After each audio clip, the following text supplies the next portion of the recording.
Hello বন্ধুরা, আবারও চলে এসেছি পুরানো যুগের কিছু ছবি নিয়ে আপনাদের সামনে।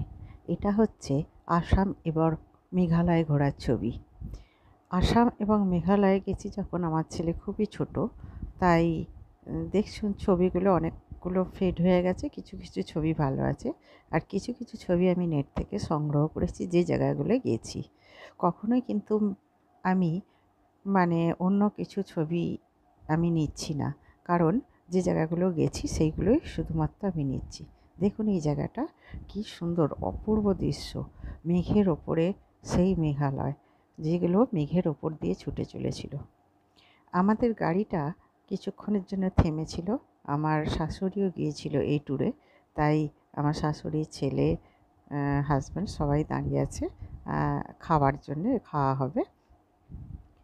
এটা হচ্ছে হোটেলেতে আমার ছেলের ছবি, একটা হোটেলে, আর একটা হচ্ছে বশিষ্ঠ মুনির আশ্রমে। হ্যাঁ, আমরা দুজন মেঘালয়ের শিলংয়ে, এটা শিলংয়ে তোলা ছবি। তো তখন শিলংয়ে আমার ভাইও থাকতো পড়াশোনার জন্যে।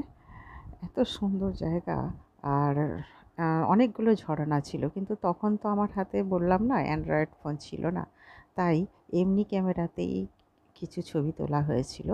আমার ভালো ক্যামেরা ছিল, সেই ক্যামেরায় ভালো কিছু ছবি তোলা হয়েছিল। তো যাই হোক, সেই মেঘালয় ঘোরাটা আমার খুব ভালো লেগেছে।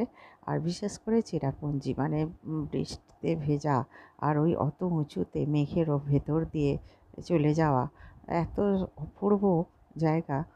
কিছু কিছু জায়গা আছে যেখান থেকে ছেড়ে আসতে ইচ্ছা করে না। সবথেকে ভালো লেগেছে যে জায়গাটা হচ্ছে এই কেভ। এটা হচ্ছে চেরাপুঞ্জির মাসমাই কেভ। এই কেভে যখন ঢুকেছি, সে আমার ছেলেরই কান্না। এই কেভে ঢুকতে গেলে কখনো শুয়ে পড়তে হয়, কখনো দাঁড়িয়ে পড়তে হয়। ভিতরেতে একদম কনকনে ঠান্ডা জল, কখনো টপ টপ করে গায়ে পড়ছে, একটা রোমহর্ষক ব্যাপার।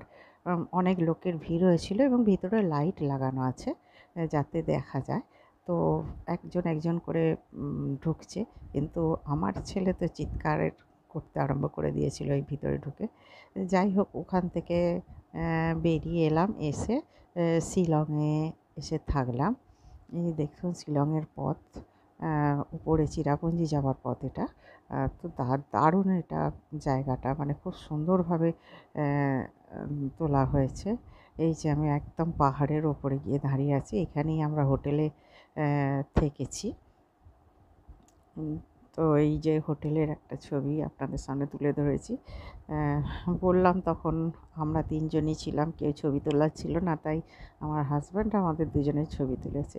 এরপর আমরা চলে এসেছি যে বশিষ্ঠ মুনির আশ্রম। এইখানে পাশেই একটা ঝর্ণা টাইপের আছে, সেইখানেই ছবিটা তোলা। দেখুন ঝর্ণার জল পড়ছে, ওখানে তো খুবই ভালো লাগছিল। এই যে এটা হচ্ছে বশিষ্ঠ মুনির আশ্রম। আমরা নিশ্চয়ই জানি যে বশিষ্ঠ মুনি কে ছিলেন। তো এই বশিষ্ঠ মুনির আশ্রমটা আমরা চারদিকে ঘুরে দেখলাম না, এখানে আমরা ছিলাম না, এটা শুধুমাত্রই ঘুরে দেখার জন্যই এসেছিলাম। এরপর আমরা চলে গেছি কামাখ্যা। পাহাড়ের গা বেয়ে আমরা গাড়ি ছুটিয়ে চলে গেলাম কামাখ্যা। এই কামাখ্যার হোটেলটা, এখানে আমরা ছিলাম। আর এটা হচ্ছে কামাখ্যা মন্দির। মা, আমি, আমার ছেলে আর যারা গিয়েছিলাম তারা সবাই মিলেই ছবিগুলো তোলা হয়েছে। আরও কিছু ছবি ছিল, কিন্তু দেখতে পাচ্ছি না এখন কোথায়। যাক, যদি দেখতে পাই তো পরে আপনাদেরকে দেখাবো। কামাখ্যা মন্দিরে ভালোই লাইন পড়েছিল, আমরা পুজো দিয়েছিলাম সেখানে। পুজো দিয়ে কামাখ্যার মন্দিরের পাশ দিয়ে একটা বিশাল উঁচু সিঁড়ি উঠে গেছে পাথর কেটে কেটে, তার উপরে আছে শিবলিঙ্গ। তখন আমি খুবই রোগা ছিলাম, তাই খুব তাড়াতাড়ি আমি উঠে গেছি, বাবার দর্শন করে আবার নিচে নেমে চলে এসেছি। তো যাই হোক, ঘোরাটা খুবই আনন্দদায়ক এবং মজার হয়েছিল। আর এই যে মেঘালয়ের যে ভিউ, সত্যি খুব মনোরম। আপনারা হয়তো গিয়ে থাকবেন, কেমন হলো নিশ্চয়ই জানাবেন।